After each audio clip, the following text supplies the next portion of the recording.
जैसा कि आप जानते हैं कि दुनिया के हालात इतनी तेज़ी से तब्दील हो रहे हैं कि पिछले कुछ चंद महीनों में कुछ ऐसी बड़ी-बड़ी तब्दीलियाँ आई हैं कि इंसान की अकल हैरान रह जाती है। इन पिछले कुछ महीनों में आपने देखा होगा कि कितनी बड़ी-बड़ी तब्दीलियाँ दुनिया में आईं। यहाँ तक कि ऐसे-ऐसे वाक़ात रूनुमा हुए कि जिसको प्रेडिक्ट तो किया जा रहा था, लेकिन इतनी जल्दी वो हैपनिंग इसकी हो जाएगी, ये सोचना ज़रा मुश्किल नज़र आता था। लेकिन इन पिछले कुछ महीनों में हमें ऐसे वाक़ात नज़र आ गए हैं और इन वाक़ात का इतनी तेज़ी से रूनुमा होने का हमें अभी नहीं बताया गया था, बल्कि ये हमें 1400 साल पहले ही बता दिया गया था कि आखिरी ज़माने में दिन इतनी तेज़ी से गुजरेंगे कि जैसे कि वक्त को समेट लिया जाएगा। यानी कि इतनी तेज़ी से शब रोज़ गुजर रहे हैं कि इंसान की अकल हैरान है। और ये तमाम वो चीज़ें हो रही हैं कि जिनके बारे में बताया जा चुका था कि ये आखिरी ज़माने में होंगी, और वो चीज़ें आज हम अपने सर की आंखों से होते हुए देख रहे हैं। और जैसा कि आप जानते ही हैं कि यही वो ज़माना है। वैसा तो अल्लाह बेहतर जानता है, लेकिन हम लोग जो चीज़ें देख रहे हैं वो तमाम वही हैं कि जो आखिरी ज़माने के बारे में बताई गई थी। और ये जंगों के साल हम देख रहे हैं कि 2023 से जो दुनिया एक ना ख़त्म होने वाली जंगों में घिरी हुई है, और इन जंगों का रुख बढ़ता ही चला जा रहा है, बजाय इसके कि दुनिया में कुशीदगी कम होती नज़र आती, लेकिन ये दुनिया में कुशीदगी बढ़ती ही चली जा रही है। और ये होना ही था, इसलिए कि तागूत का ये एक प्लान था, और ये तागूत की वो प्लानिंग थी जो कि इन्होंने पहले ही कर रखी थी। और इस प्लानिंग का असर ये है कि आज तमाम दुनिया इस मुकाम पर पहुंच गई है कि जहां पर ये अपने पीक पर आ गई है। अब तागूत का जो प्लान था, अगर आप इसको देखते चलें कि वो जो इनके मोटे मोटे नज़रियात थे, वो नज़रियात अपनी तकमील के आखिरी मराहिल में पहुँच गए हैं। यानी कि पहला जो इनका उसूल था वो तागूत का, वो यही था कि ताकत का सरचश्मा जो है वो हम ही रहें, इसलिए कि हम अल्लाह की चुनिंदा कौम है, हम अल्लाह के पसंदीदा कौम है, और ये हमारे लिए ही सस्ता है कि ताकत का मम्बा हम ही कहलाए। तो ये इसलिए कि इनका ये पहला प्लान नंबर वन था कि ताकत का सरचश्मा हम ही होंगे, यानी कि और कोई ऐसा हुक्मरान दुनिया को नहीं चला सकता जैसे कि हम चला सकते हैं। तो आज तमाम दुनिया एक सुपर पावर के गिर्द इकट्ठी है। दुनिया में कोई भी फैसला हो रहा हो, वो सुपर पावर के ऊपर डोमिनेट कर रही है। यानी कि इनका ये जो पहला प्लान था वो पूरा हो चुका। दूसरा इनका कानून क्या था? दूसरा कानून इन्होंने कहा था कि हम अपने मफादात की खातिर ये ज़रूरी समझते हैं कि एक वक्त तक हम जंगों का हिस्सा ना बने, और इसकी और जंगों की नोयत को हम तब्दील कर दें, और तब्दील करके इसे जो है इक्तिसादी रंग में पेश कर दें। यानी कि जब तक दुनिया के अंदर इक्तिसादी जंगें चलती रहें, तब तक वो बाहर बैठकर देखते रहें। यानी कि इनका प्लान ये था तागूत का कि हम दुनिया की किसी जंग में नहीं आएंगे, बल्कि हम एक इक्तिसादी जंग लड़ेंगे कि हम दुनिया को जो है अपना डिपेंडेंट बना लें, और इतना डिपेंडेंट बनाएंगे कि कोई भी हुकूमत बगैर हमारे माहिरीन और मुशीरों की निगरानी के बगैर कायम नहीं हो सकती। यानी कि आज की दुनिया में वो कुव्वत, वो अफराद मौजूद ही नहीं होंगे जो कि किसी हुकूमत को चला सके हमारी डिपेंडेंसी के बगैर। और जिस वक्त जो है हम ये चीज़ें कर लेंगे कि हम तमाम दुनिया को अपनी इक्तिसादी तौर के ऊपर इनको अपना मोहताज बना लेंगे, तब हम दुनिया को जंगों की तरफ लेकर आएंगे। अब अगर आप देखें कि जब से ये 21वीं सदी शुरू हुई, इससे पहले तक दुनिया में इक्तिसादी ही जंग थी। यानी हर मुल्क को इन्होंने इतना डिपेंडेंट बना लिया कि कोई भी मुल्क सर्वाइव नहीं कर सकता जब तक कि इनका दस्ते निगल ना बने। और अब जबकि तमाम कंट्रोल इनके पास आया है, तो अब ये खुलकर जंगों के साथ आपको नज़र आ रहे हैं। यूक्रेन की जंग आपके सामने है, गज़ा की जंग आपके सामने है, और ये जो इंडिया पाकिस्तान की जंग हुई और जो आगे होने वाली है, और ये इसी तरह तमाम अरब में बेचैनी, एशिया में बेचैनी, अब आपको ये जापान चाइना का भी ताइवान के ऊपर नज़र आ रहा है कॉन्फ्लिक्ट बढ़ता हुआ, अमेरिका वेनेजुएला का कॉन्फ्लिक्ट बढ़ता हुआ नज़र आ रहा है। यानी कि अब हर तरफ जंगे ही जंगे हैं, क्योंकि इनका प्लान नंबर वन तो कामयाब रहा, इन्होंने सबको दस्ते निगर बना लिया, अपने कंट्रोल में कर लिया। तीसरा प्लान तागुत का क्या था? इनका प्लान ये था कि हम किसी भी मुल्क के ऊपर, किसी भी आबादी के ऊपर कब्जा नहीं कर सकते जब तक हम उस मुल्क के, उस इलाके की जो बोलने की आज़ादी है हम ख़त्म ना कर दें। यानी उसका जो मीडिया है, कम्युनिकेशन सिस्टम है, इसको जब तक हम कंट्रोल ना कर लें तब तक हम इस पर कामयाब नहीं हो सकते। और ये भी आप देख ही रहे हैं कि तमाम दुनिया का जो भी मीडिया ऑफ कम्युनिकेशन है वो इन्हीं के कंट्रोल में है, इन्हीं के पास तमाम ताकत है। वो जो दुनिया को दिखाना चाह रहे हैं, दुनिया वही देख रही है। कोई भी चीज़ इनके दस्तरस से बाहर नहीं है। वो जिसको चाहें जब चाहें इसका कलाम, वीडियो को डिलीट कर सकते हैं। तो तमाम मीडिया का कंट्रोल हासिल करना इनका तीसरा कानून था, जिसमें वो कामयाब हो गए। अगर आप तारीख में थोड़ा सा जाकर देखें, जो कि वाक़ करबला सन 60 हिजरी को हुआ था, और इसके मंजरनामे को बनाने के लिए सबसे पहले दमिश्क के हाकिमों ने क्या रूल किया था, तो इन्होंने वहाँ का जितना भी कम्युनिकेशन की, यानी उस ज़माने में जितनी भी इस तरह के ज़राए थे, इन सभी पर कंट्रोल हासिल कर लिया था, और इनको कट ऑफ कर दिया था बाकी दुनिया से। जो कि वो दिखाना चाह रहे थे मुसलमानों को, इन्होंने वही दिखाया था। तो ये बिल्कुल इसी तरह ये तागुत आज तमाम सक्सेसफुल है। तमाम मीडिया का कंट्रोल इनके हाथ में है, जो ये चीज़ चाहते हैं वही चीज़ दिखाई जा रही है। तो ये तीसरा कानून एक्सेप्ट हो गया था, कंप्लीट हो गया। चौथा कानून जो कि एक बहुत इंपॉर्टेंट कानून था, जिसकी एक असास थी इनकी नज़रिए में, और वो ये थी कि दुनिया को हर लम्हे एक हाकिम आला की ज़रूरत होती है, और हाकिम आला का मनसब सिर्फ और सिर्फ हमारे लिए है। ये तागुत का पैगाम था, क्योंकि यही कौम अल्लाह की मुंतखब कौम है।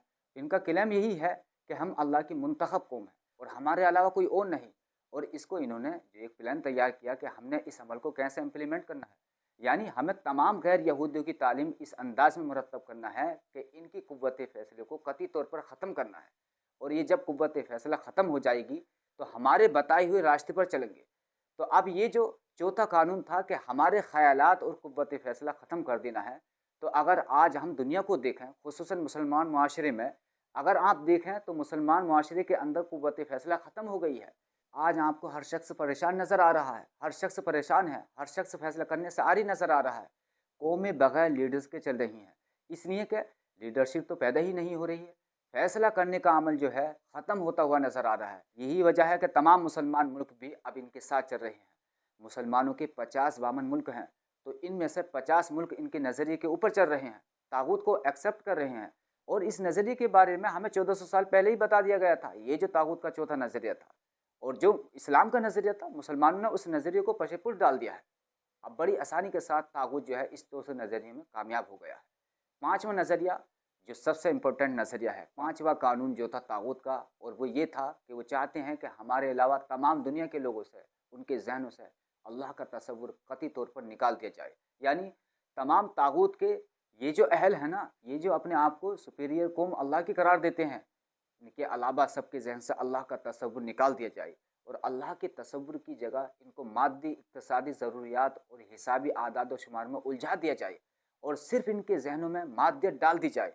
इस नतीजे का क्या है जो इन्होंने निकाला था कि अगर हम ये करेंगे तो क्या होगा, जब हम अल्लाह का तसव्वुर इनके जहनों से निकाल देंगे तो इस तरह वो मुआशरा बेज़मीर मुआशरा, बेरहम मुआशरा, बेहस मुआशरे को जन्म देगा, जो कि इनके मुताबिक इनके काज के लिए बहुत ज़रूरी था। और अगर आज आप अपने मुआशरे को देखें, दुनिया के किसी मुल्क के मुआशरे को देखें, खुसूसन मुसलमान ममालिक के मुआशरे को अगर आप देखें, तो हम एक बेज़मीर मुआशरा बन चुके हैं।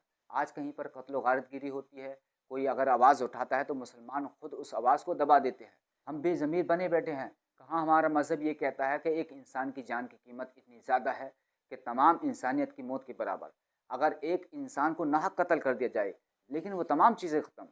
जो इस्लाम का पैगाम, अमन सलामती का पैगाम हमें दिया गया था, जो सिला रहमी का पैगाम हमें 1400 साल से दिया जा रहा था और आज भी दिया जा रहा है, तो ये सिला रहमी सिर्फ ज़मानों की हद तक रह गई है। हम मुसलमानों, आज कोई मर जाता है, किसी को कत्ल कर दिया जाता है, तो हम बेज़मीर बेहस मुआशरे में हम जी रहे हैं। ऐसे कहते हैं ना कि बेहस और बेज़मीर मुआशरा, बेरहम मुआशरा हम बन चुके हुए हैं। इस हद तक वो कामयाब हो चुके हैं। और जो कुछ हुआ और अब जो कुछ हो रहा है आपके इर्द गिर्द दुनिया भर में, ये तमाम चीज़ें आपके सामने हैं ही। नस्लकशी हो रही है हर जगह पर, यानी कि जहाँ पर मुसलमान हैं, आबाद हैं, इनका सफाया किया जा रहा है और मुसलमान बेहस मुआशरे की तरह जी रहे हैं, क्योंकि हम इनके नज़रिए हुकूमत से एग्री कर चुके हैं। हमारे जहनों से अल्लाह का खौफ निकल गया, हमारे जहनों से रहम निकल गया, क्योंकि हम इनके पॉइंट ऑफ व्यू से एग्री कर गए। होना तो ये चाहिए था कि हम अपने इस्लाम के ऊपर, इस्लामी तालीमात पर, जो कि अमन सलामती का मज़हब है, इसके हम पैरोकार बनते, इसको पढ़ते, इस पर अमल करते। लेकिन हम मुसलमान इनके पॉइंट ऑफ व्यू से एग्री कर बैठे, जबकि कुरान ने हमें कहा कि यहूद और नसारा को अपना दोस्त न बनाओ। लेकिन हम इससे हटकर अपने ज़ाती मफादात को रखते हुए हमने अपने आप को बेज़मीर कर दिया। और इसकी सबसे बड़ी वजह यह है कि हमने दौलत को, दुनिया को, इसको अडोप्ट कर लिया। हर मकतब फ़िक्र में, खुसूसन मुसलमानों के हर मकतब फ़िक्र ने ये कर लिया, इसलिए कि इन्होंने इजारादारी कायम कर ली हर चीज़ की। और इस इजारादारी में जो इनका 6 नंबर कानून था तागूत का, कि आलमी सतह पर अपनी इजारादारी को इतना बड़ा स्ट्रॉन्ग कर लो कि कोई भी मुल्क हमारे इन इदारों के बगैर चल ना सके, जैसे वर्ल्ड बैंक और IMF। और इसलिए इन्होंने ये बनाया कि कोई भी मुल्क तरक्की अगर कर भी जाए इनके अलावा, ख़ासकर मुसलमानों में, तो इसकी तबाही फ़ौरन कर दी जाए। और इसके लिए जो इनका सबसे बड़ा नुस्खा था वो पुरतैश ज़िंदगी देने का, कि इन्होंने पुरतैश ज़िंदगी का कॉन्सेप्ट देकर तमाम अक़वाम आलम को तबाह कर दिया, ख़ासकर मुसलमान ममालिक को। इसलिए कि तमाम रिसोर्सेज होते हुए मुसलमान मुल्कों के पास इतने बड़े बड़े रिसोर्सेज, कुदरती वसाइल, लेकिन मुसलमानों ने वो सब इनके नाम कर दिए, क्योंकि इनका मोटिव ये था कि हम तमाम ताकत का सरचश्मा हैं। पहले तेल के ऊपर कब्ज़ा किया, फिर सोने पर कब्ज़ा किया और अब ज़राअत पर कब्ज़ा कर रहे हैं। और अब ये सिलिकॉन की जंगें शुरू हो गई हैं जिसकी बेस के ऊपर दुनिया चल रही है। तो ये वो तमाम कुदरती चीज़ें, वसाइल मुसलमानों ने इनके हवाले कर दिए। होना तो ये चाहिए था कि अगर परवरदिगार आलम ने हमें जो वसाइल अता किए हैं, हम अपने लोगों तक ये वसाइल पहुँचाएँ और इनकी मुआशरत को बेहतर करें। लेकिन मुसलमानों को इन्होंने पुरतैश ज़िंदगी में डालकर हमें बेज़मीर कर दिया। ये आपको नज़रिया हर जगह मुसलमान मुआशरे में नज़र आ रहा होगा।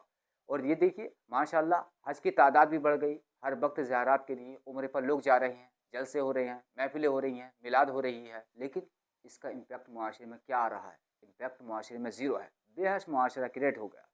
हर मौसम में, हर महीने में देख लें, जो खुसूसी दिन आते हैं जैसे कि अय्याम मुहर्रम, अय्याम हज, ईदैन वगैरह, तो हमें सिर्फ इन्होंने ज़हनी तौर पर इतना पस्त कर दिया कि हम सिर्फ इन अय्याम को मना रहे हैं। होना तो ये चाहिए था कि हम इन अय्याम से सबक सीख कर अपनी किरदार साजी करें, मगर नहीं।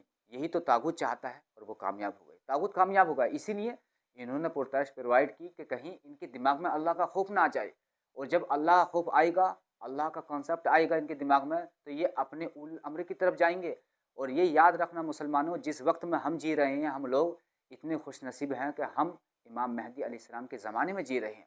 देखिए, जब हमारा किरदार बेहतर होगा तब हम वक्त के इमाम के करीब जाएंगे। हमें अपना किरदार ठीक करना है और तागूत की इन तमाम कोशिशों को तभी हम तोड़ सकेंगे जब तक कि अल्लाह का खौफ हमारे दिलों में ना उतर आए।